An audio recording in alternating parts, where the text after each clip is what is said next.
It was supposed to be just another ordinary morning at an elite school, but in front of the entire room, Claire Montgomery, heiress to one of the richest families in the United States, stood up, faced Professor Marcus Hall, and shouted, "You won't ruin my life." Then he pushed him in front of his incredulous classmates. Cell phones recorded. The silence was broken. And in that instant, a simple push became the trigger for a revolution that would change everyone's lives forever. But after all, what happens when privilege and money try to erase the truth? Who has the courage to face the silence of a powerful institution? And when justice and impunity collide, whose side would you be on? Let's understand how this story happened, but first, enjoy and follow the channel to see more incredible stories.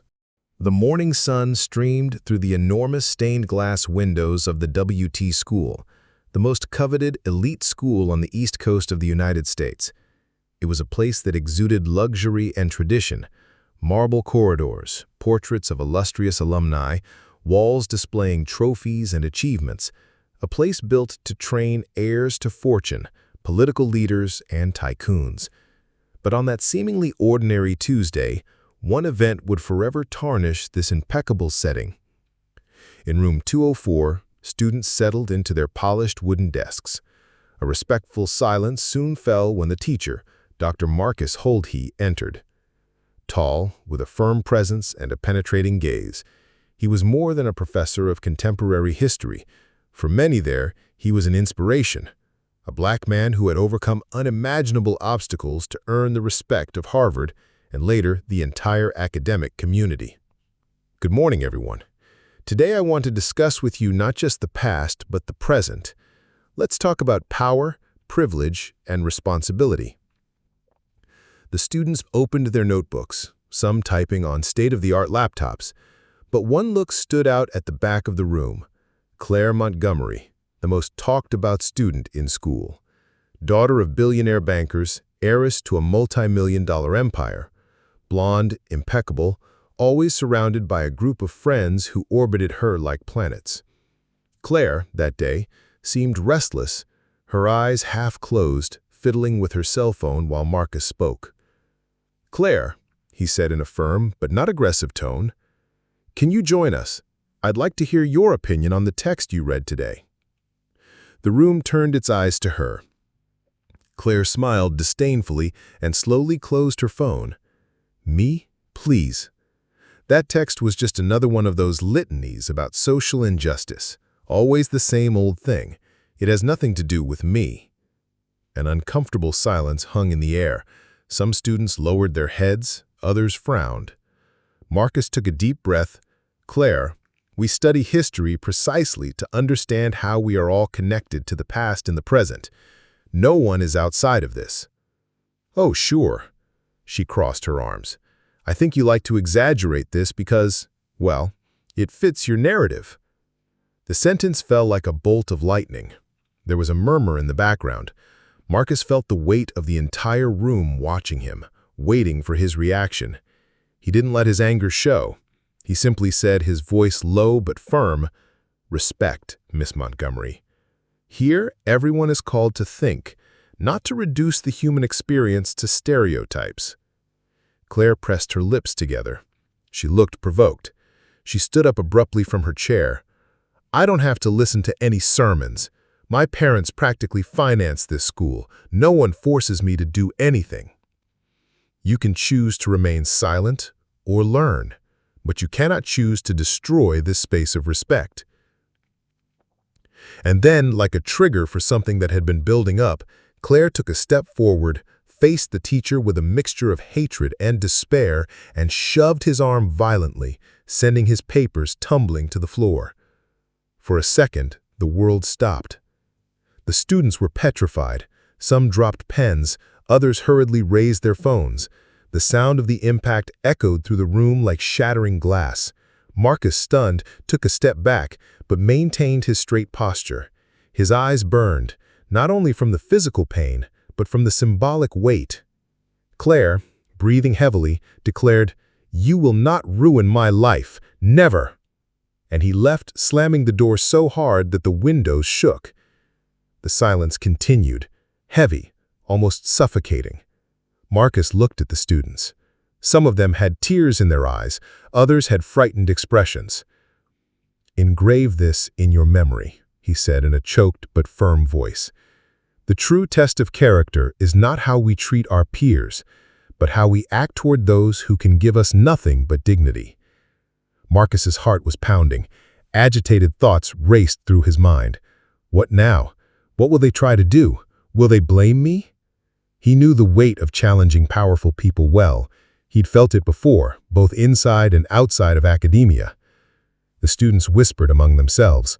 One of them, Sofia Alvarez, discreetly raised his cell phone, showing the recording screen activated. The video of the incident already existed. "Professor," Sofia said with a trembling voice, I filmed everything. No one will be able to say it didn't happen that way." Marcus looked into her courageous eyes. He felt a deep gratitude, but also the beginning of something bigger. That recording wasn't just evidence, it was a bomb waiting to explode. Outside, the hallway still echoed with Claire Montgomery's furious footsteps as she walked away, convinced that her final statement would echo louder than any truth. But inside, something had been awakened. A flame. A calling. Marcus gathered up his papers slowly, took a deep breath, and said, almost as a whisper to himself, but audible enough to echo, "Sometimes what begins as an act of violence becomes the seed of a revolution." The class fell into absolute silence, feeling that they were witnessing something that would mark their lives forever. And so ended that Tuesday morning in room 204. There was no turning back. The day seemed to have no end in WT School. After the incident in room 204, news spread through the halls like wildfire. Students whispered, texted, and the boldest silently shared the video recorded during the attack. With each replay, the scene of Claire shoving Professor Marcus seemed to gain more power and symbolic weight. In the teacher's lounge, Marcus sat at his desk, his papers still in disarray. His eyes fixed on a blank spot, but his mind raced in 1,000 directions. I already knew that sooner or later, something like this would happen. But am I prepared for what comes next? The school principal, Margaret Collins, hurried in, closing the door behind her. She was a woman with a rigid posture, impeccable hair, and the look of someone trained to deal with crises, but also to cover them up. "Dr. Hall, we need to talk." His voice had the practiced softness of someone who knew exactly what he wanted: control. "I imagine so, Principal," Marcus replied, looking up. "One of your students just attacked me in front of the entire class." Margaret took a deep breath, adjusted her glasses on the tip of her nose, and said in a measured tone, "We need to be cautious. We can't escalate this rashly. You understand, don't you? A backlash could hurt many here." Marcus arched his eyebrow. "Who exactly is harming, Principal? Me or the school's image?" She hesitated. "To everyone, the institution, our students, your career." It was as if the sentence had pierced Marcus like an arrow. He knew what was behind that speech, a plea disguised as silence. "Are you asking me to pretend nothing happened?" he asked calmly, though he was seething inside. The director looked away. "I'm asking you to consider the consequences. Claire Montgomery isn't just any student. You know the influence of family. They could make this even worse for you." Marcus closed his eyes for a moment, taking a deep breath. When he spoke, his voice was low and sharp. "Director Collins, there is no greater consequence than this. The violence was real, and the truth cannot be erased because it is uncomfortable." Margaret didn't answer. She just sighed, as if already calculating her next maneuvers to protect the school. Meanwhile, in the cafeteria, students discussed the situation at noisy tables. The video had already crossed the borders of room 204. It wasn't yet on public networks, but it was circulating within closed student groups. "It was surreal, I swear," Kevin said, still nervous. "I saw it with my own eyes. He pushed Dr. Hall like he was nobody." "Nobody?" Sophia replied indignantly. "He's the best teacher we've ever had. This video will open a lot of people's eyes." But not everyone agreed. Claire's closest colleague, Emily, countered. "You don't understand.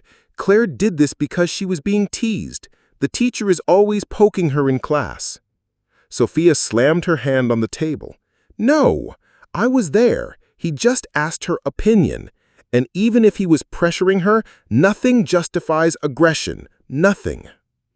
Eyes met, and the atmosphere grew tense.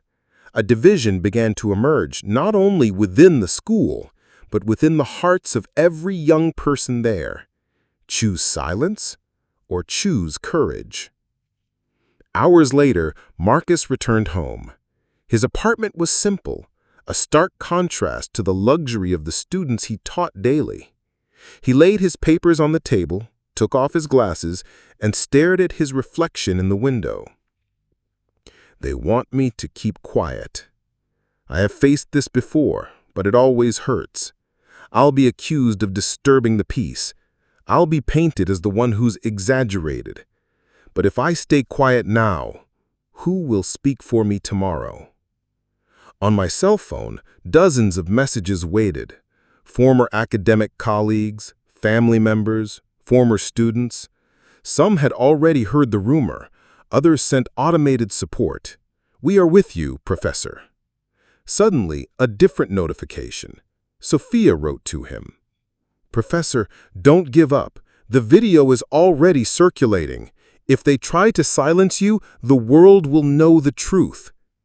He held his phone tightly. A single tear fell without him noticing. "If truth is a small flame, it is still capable of burning down an entire fortress," he muttered to himself, remembering a quote from James Baldwin. Marcus knew that from then on, it wasn't just about his job. It was about something much bigger: dignity, justice, and memory. And also the future of those students who watched him silently, waiting for him to set an example. But across town, at the Montgomery mansion, the scene was quite different. Claire sat in her luxurious bedroom, sitting on the four-poster bed, her face pained. Her father, Robert Montgomery, walked back and forth talking on the phone in a thunderous voice. "We won't let this professor ruin my daughter's reputation. I want the best lawyers. I want immediate damage control. Got it?" He hung up and looked at Claire. "None of this will touch you, daughter. You're a Montgomery. These things don't affect us." She just shook her head, trying to believe it, but deep down with a knot in her stomach. The next morning, the entire school woke with the feeling that something irreversible was about to happen. The incident was no longer a secret in the halls. The smell of gunpowder was in the air. Marcus walked to the main entrance and in front of the stone walls saw a small group of students waiting for him. Among them were Sophia, Kevin, and a few others. "We're with you, Professor," they said, almost in unison. He stopped, looked each of them in the eye, and replied, "It's not about being with me. It's about being on the right side of history. And when the time comes, right always triumphs over might." And in that moment, even without knowing exactly how, Marcus understood. Silence was no longer an option. On Thursday morning, the routine of school changed forever. Until then, the case had been a hallway secret.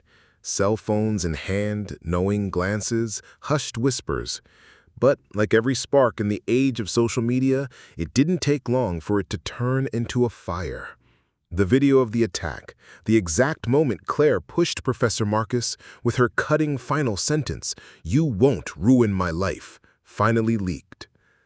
Someone posted it on an anonymous account, and within hours, it was all over the place. TikTok, Instagram, Twitter. Hashtags began to pop up nonstop. Hashtag justice for Dr. Hall. Stop elite abuse. The 10-second scene became a symbol of something much bigger than a classroom disagreement. At breakfast, entire families were talking. On local newscasts, anchors received the video in real time during live broadcasts. The image was clear, impossible to dispute. It was there. The violence, the arrogance, the humiliation. Marcus, in his small apartment, watched too, stunned. The phone rang nonstop. Invitations from journalists, familiar and unfamiliar voices asking for interviews, statements. He felt the weight of being about to be transformed into a symbol. His heart said, "This isn't about fame, it's about dignity. But what price will they try to make me pay?" Across town, at the Montgomery mansion, the impact was explosive. Patriarch Robert Montgomery smashed a crystal glass against the wall in a rage. "This is defamation! Let's crush this professor like a bug! I want the lawyers now!" he roared, while digital advisors mounted a desperate counter-campaign. Claire, pale, watched from afar. For the first time, she seemed to understand there was no going back. The video couldn't be erased. Her words echoed like an eternal seal. "You won't ruin my life." But now, ironically, it was his very life that was in ruins. At school, the atmosphere was one of Cold War. In the courtyard, groups of students were divided. Some murmured that Claire was a victim of pressure, but others indignantly admitted, "There's no excuse. Anyone who does this to a teacher shows they've never learned respect." Sophia recorded a video on her own cell phone and posted it publicly. "We students saw it all. Dr. Hall was verbally and physically assaulted. If the school tries to hide it, we will reveal the truth. We cannot remain silent." Sophia's video spread, going viral along with the original. By the end of the day, TV cameras were rolling outside St. Augustine's massive iron gates. Reporters questioned questions about racism, privilege, and impunity. The school, accustomed to discretion and the gilded silence of millionaires, was now under the most relentless spotlight. In the principal's office, Margaret Collins called Marcus in for an emergency talk. This time, there was no gentleness in her voice. There was desperation. "Dr. Hall, it's crucial that you don't comment until we have a communication strategy in place. We're being overwhelmed by the press." Marcus looked at her firmly. "So they finally understand the weight of the truth. I warned you, dignity cannot be swept under the rug." "But think about it. The school might turn against you if they think you sought exposure." He got up from his chair, tired of those games. "Director, I didn't seek exposure. I sought respect. And if you can't guarantee that, I'll look elsewhere." It was the first time Margaret felt ungrounded. She realized she was standing before a man willing to face anything. Meanwhile, the Montgomery family moved its pieces. Lawyers appeared on TV shows declaring, "Claire Montgomery is a brilliant young woman who was bullied in class by a teacher who inappropriately exposed her. The video, taken out of context, fails to capture the psychological pressure she was under." It was the old strategy of power, shifting responsibility. But to the public, the speech sounded artificial. If the video clearly showed the attack, how could one explain the inexplicable? On Twitter, someone wrote, "Thousands of teachers are disrespected every day, but only now is the world seeing it because it was recorded. How many voices have never been heard?" The indignation continued to grow. That night, Marcus received an unexpected call. It was a former student, now an activist. "Professor, what happened to you is no longer just yours. It's not just about St. Augustine. It's about everyone who has ever felt the weight of privilege crushing their voice. You have to speak up. You have to lead." Marcus was silent for a few seconds. Then he said, almost in a whisper, thick with emotion, "Leadership always comes at a price. But if the price of silence is eternal injustice, then I'd rather pay with my own life." On Friday, the movement grew. Groups of activists gathered in front of the school with signs. Education is not a privilege, it is respect. Justice for Dr. Hall. No one is above dignity. The golden gates of the Whitney School, symbol of the untouchable elite, were now surrounded by voices demanding explanations. And Marcus, when he arrived that morning and saw that sea of people waiting for him, realized he was no longer just a lonely teacher. Now he was a spokesperson for something much bigger, a resistance that had finally found a face. In his heart, Marcus muttered a phrase that would make headlines the next day. I didn't fight to be a hero. I fought so that one day it would no longer be necessary to have heroes to defend the obvious, the right to respect. The demonstrations in front of the WT school grew every day. By the third day after the leak, the institution's prestige was already in ruins in the public eye. But there, beneath the scandal, was something deeper about to emerge. Buried secrets, stories hushed up for years to protect influential figures. And now, nothing could hold back the pressure. Claire Montgomery remained isolated inside her mansion. Her mother, elegant and silent, tried to comfort her with programmed phrases. "It will pass, dear. Time heals everything, and when the media finds another distraction, we'll get back to normal." But Claire knew this time it wasn't just a phase. The video had ripped away the mask that had always enveloped her. At night, lying in bed while the television broadcast live protests, she stared at the ceiling. Silent tears flowed. She thought about her childhood, lavish parties, awards given without any real effort, teachers hired to pass her in everything. But she also remembered the outbursts of anger she always had, and which were always covered up. "No one ever helped me. They always covered for me. My hatred grew in silence." Deep down, Claire knew that pushing Marcus wasn't an isolated act, but the result of years of impunity and unresolved pain. Meanwhile, an investigative journalist named Daniel Carter began to connect the pieces. Carter was known for not being afraid to stand up to the powerful. When he received an anonymous tip that this wasn't the first time Claire had assaulted people, his instincts kicked in. In discreet interviews with former teachers and even school staff, he heard alarming reports. She once pushed a colleague in the gym locker room, but management hushed it up. He once threatened a private tutor, and then the woman was fired overnight. Everything disappeared from the reports. Whenever it was about Claire, it became a cold case. Carter gathered documents, emails, and testimonies. The evidence revealed a web of collusion between the school administration and the Montgomery family, supported by million-dollar donations. It was educational corruption, disguised as tradition. Meanwhile, Marcus was still trying to come to terms with his new status as a target and symbol. At night, in his apartment, he reflected alone. How many times have I seen injustices like the one I suffered? How many times have I kept quiet for fear of losing what little I had? Now that the world is listening, will I be able to bear the weight of that voice? On the shelf was an old photo of him as a young graduate holding his first diploma. Beside it was a memory of his late mother, who always told him, "My son, dignity is never negotiable. If you're going to fall, fall on your feet." He closed his eyes and whispered to himself, "I'll go all the way, Mom, even if it costs everything." The dilemma was real. He wasn't seeking to become a martyr or a celebrity. He was simply seeking the truth. But the truth at that moment seemed bigger than anyone.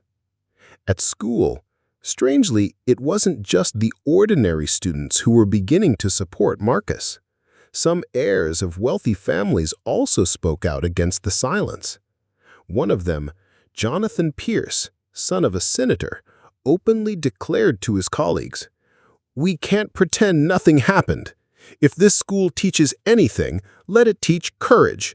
Money can't always win over those who are right." The declaration spread like wildfire through the halls. Even within the elite itself, a rift was beginning to emerge. Days later, Daniel Carter dropped his bombshell, a report detailing the school's history of covered-up abuse. Documents clearly showed the Montgomery family bought their silence with million-dollar annual donations, and St. Augustine sold its soul to maintain its privileges. The news broke on national television. Headlines in bold letters. "Elite school protects a troubled student in exchange for millions. The Claire Montgomery case." Claire burst into tears in front of the screen. For the first time, she understood that she was no longer just accused of violence. She was the symbol of a corrupt system. And Marcus, upon reading the report, felt both indignation and hope. Finally, the truth was beginning to emerge. But he also knew, the deeper the wound was exposed, the stronger the reaction from the powerful would be. At the end of that tumultuous week, Marcus was walking near school when suddenly he spotted a lone figure leaning against a black car. It was Claire. Alone, without security, without makeup, just a young woman broken by the pressure. She looked at him, her eyes red from crying, and said something he never expected to hear. I'm not just what you saw in class. There's more, much more that you don't know." He silenced, just staring at her. He sensed that behind the arrogance, there was also hidden pain. She continued, "I'm not asking for forgiveness yet. Just don't let me be remembered only for my worst moment." He took a deep breath. "No one is just their mistakes, Claire, but no one is innocent just because they're in pain. Choices are what define us." She lowered her eyes. This would be just the first of many unexpected confrontations. And so, amidst revealed secrets, unlikely alliances, and unspoken pain, the story took a turn. It was no longer just teacher versus student. It was an entire system exposed to the truth, and two individuals forced to confront their own ghosts. The imposing gate of the WST school, which for decades represented power, status, and silence, was now the epicenter of a public battle. Outside, activists, journalists, and curious onlookers crowded together. Inside, teachers and students could no longer feign normalcy. If before the school seemed like an untouchable fortress, now it was just another building surrounded by megaphones, banners, and TV cameras. Posters held high swayed in the wind. "Respect cannot be bought." "Justice for Marcus Hall." "Claire is not a victim. She is privilege in the flesh." Others, however, said the opposite. "Don't crucify a teenager. More empathy, less hate." The case was no longer just a disciplinary matter. It was an ideological and moral battlefield. Inside the school, the main hallway resembled an arena. Students formed assemblies, divided into two groups. On one side, the academic justice movement, led by Sophia, defended Marcus and denounced the school as an accomplice to the violence. On the other side, Claire's supporters, fewer in number but loud, argued that she was being canceled and unfairly exposed. Sophia firmly declared before a packed group of students, "This isn't just about Claire, it's about all of us." How many other teachers have remained silent because they knew they would be ruined? If this school represents excellence, then let it serve as an example to reform a rotten system. From the back of the room, Emily, always Claire's defender, replied, You guys talk like you know what it's like to be in her shoes. And who hasn't made a mistake? You want to destroy someone's life because of a single video?" Sophia took a deep breath and replied firmly, "Mistakes that are protected, bought, and hidden cease to be just mistakes. They become crimes against us all." The heavy silence that followed showed that even many undecided people were beginning to see the dilemma differently. That same day, the school auditorium was occupied by reporters. Principal Margaret Collins attempted to hold a press conference to control the narrative. But when she took the pulpit and began to speak about institutional values and commitment to education, she was immediately interrupted by shouts from protesters who invaded the room. "Hypocrites! You sold your soul for million-dollar donations. We want the truth, not speeches." Margaret lost control. The press conference ended in chaos, broadcast live on television. St. Augustine's image, carefully built over a century, was shattered on national television. Meanwhile, Claire was experiencing her own torment. Isolation had become a prison. On social media, her face was circulated as public enemy #1. Hateful comments piled up, and even former friends began to distance themselves. She cried every night, repeating to herself, "They don't understand. They don't know everything I go through at home. I'm not just that. I'm not this monster they paint me to be." But at the same time, her conscience tore at her. She knew she had chosen that gesture, that aggression, and that she could not escape the weight of her responsibility. Outside, young people who once idolized her now spat out her name as a symbol of arrogance and oppression. Amidst the chaos, everyone was waiting for Marcus to speak, and he knew it. At the school's entrance, in front of cameras and students, he decided to speak publicly for the first time since the video went viral. He raised his voice, firm but with emotion. "I know many here think I'm at war with a student.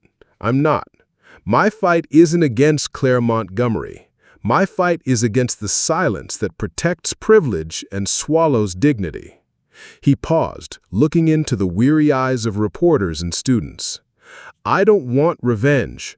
I want accountability. I want this school, a symbol of this country's elite, to show that it's still capable of teaching not just math or history, but respect, humility, and humanity." The words echoed like arrows in the hearts of those listening. There was emotion, but no rancor. It was the naked, simple, and indisputable truth. Sophia smiled through her tears. Jonathan, the senator's heir, began to applaud. Gradually, the entire crowd rose to its feet in deafening applause. While official courts began preparing to examine the case judicially, the invisible court of public opinion was already fully operational. Tokens of acceptance and rejection were distributed in every post, in every TV debate, in every family conversation. Half the country saw Marcus as a hero of integrity. The other half questioned whether he was crushing a teenage girl. But one thing was clear: the case could not be silenced. St. Augustine's past was on display. The Montgomery name no longer carried the same weight it once did. And Marcus, even under pressure, maintained his conviction. If justice falters, may at least the collective conscience awaken. Because this, what we're experiencing here, is much bigger than Claire and me. It's about all of us. And so the court of public opinion sealed its initial verdict. Nothing would be the same again. School was no longer just an institution. It was now a mirror of society, exposed in all its fragility. The courtroom fell into absolute silence as the judge returned to read the sentence. It was as if the very air was suspended, waiting to fall along with those words that would define everyone's fate. Given the evidence presented, the admissions of responsibility, and the gravity of the act, This court sentences Claire Montgomery to mandatory reparations, suspension from her studies at WT School, community service in public schools for 2 years, supervised psychological counseling, and loss of legal privileges that previously exempted her from punishment. The WT School is required by court order to implement reforms to its disciplinary code and to account for donations received. The words echoed like hammer blows. It wasn't the prison sentence many had been asking for, but it also wasn't the impunity the Montgomerys had hoped for. It was something new, a sentence that pointed to responsibility and reconstruction. On the same day, newspapers across the country carried the headlines. Montgomery loses influence in historic scandal. Justice transforms assault case into educational milestone. The family's bank shares plummeted. Invitations to luxury galas evaporated. The political influence that Robert, the patriarch, once held was nipped in the bud. For the first time in decades, society made it clear, not all the money in the world could erase the truth. At WT School, the atmosphere was different. Students felt they were living in a new era. The board was forced to create an ethics and diversity committee, and a new regulation emerged. For the first time, teachers were heard. Students had a voice. Sophia was one of those chosen to preside over the student rights group. Speaking in the courtyard, she said, "We weren't just spectators of a tragedy. We were part of the transformation. Now we know our voices can echo beyond these walls." The applause was vibrant, but above all, there was a collective feeling of learning. The once arrogant young woman who seemed untouchable now walked anonymously through the simple streets of a neighborhood where she did community service. She cleaned classrooms in public schools, organized books in shabby libraries, and helped younger children with tutoring. It wasn't easy. I often faced looks of contempt. I often cried alone in the bathroom. But little by little, I understood the value of something I'd never known before: humility. One day, while helping a little boy learn to read, she heard him say, "Thank you, Aunt. You are patient." And for the first time, she felt something that didn't come from money, nor from illustrious surnames. She felt true pride. For Marcus, life would never be the same again. He received invitations to give lectures, write books, and lead academic discussions. But above all, he became a role model for his students, both old and new. A renowned newspaper printed his photo with the phrase, "The teacher who taught dignity to an entire nation." But Marcus, in his simplicity, never let himself be fooled. He continued teaching, continued walking through his neighborhood, continued remembering his mother and the silent oath he had made, never to compromise his dignity. In one of his last classes that semester, before a silent, attentive class, he said, "Children, don't see me as a hero. Heroes fall. I want you to see me as an example that courage isn't about not feeling afraid. It's about choosing what's right, even when you're shaking inside." And the whole room rose to its feet in applause. Months later, the case still echoed in the debates. There was no unanimity, as there never is. Some said Claire had been spared. Others said Marcus should have sought more revenge. But amid the dissenting cries, one truth crystallized. The seed had been planted. Marcus's phrase began to appear on walls, t-shirts, and speeches. "I don't fight to be a hero. I fight so that one day we won't need heroes to defend the obvious." In society, in schools, and in the hearts of those who followed the trial, it became clear that the story was bigger than its protagonists. It was about everyone, about questioned privileges, previously silenced voices, and the courage to stand up against a system. Time passed. The protests faded into memories, the headlines gave way to new scandals, and the world's routine continued its relentless course. But not everything was forgotten. At WT School, the marble corridors still gleamed, but now they reflected something new. Students debating in assemblies, teachers more protected by their own voices, and an administration forced to look at itself more honestly. The past remained as a scar, but scars play an essential role. They remember the pain, but they also remember the healing. Claire Montgomery, far from the spotlight, was slowly walking a journey of reconstruction. She couldn't erase the gesture that had marked her, but she discovered that she didn't need to be defined solely by that. She learned, painfully, that privilege without responsibility was nothing more than a gilded prison. For the first time in her life, she risked being merely human. And Marcus L., the teacher who faced the fury of silence, continued with his students, teaching not just about wars and dates, but about courage, dignity, and transformation. He knew his fight was not over. Injustices would always come back like waves against the rocks, but he also knew that a rock does not stop the waves. They resist, and resistance, sometimes, is the greatest victory. A phrase echoed in every corner of that story, repeated by some as a lesson, by others as a prayer. The true measure of a society is how it treats those who cannot fight back. And so the classroom assault went from just being an incident to a symbol, a reminder that even in the most noble and untouchable walls, the truth always finds a crack to enter. Because the truth, once exposed, never returns to the dark. Did you like this story, full of emotion, courage, and reflection? Then follow the channel to follow new narratives like this one, always intense, human, and full of unexpected twists. Here, each story is more than entertainment. It's an invitation to see the world in a different way.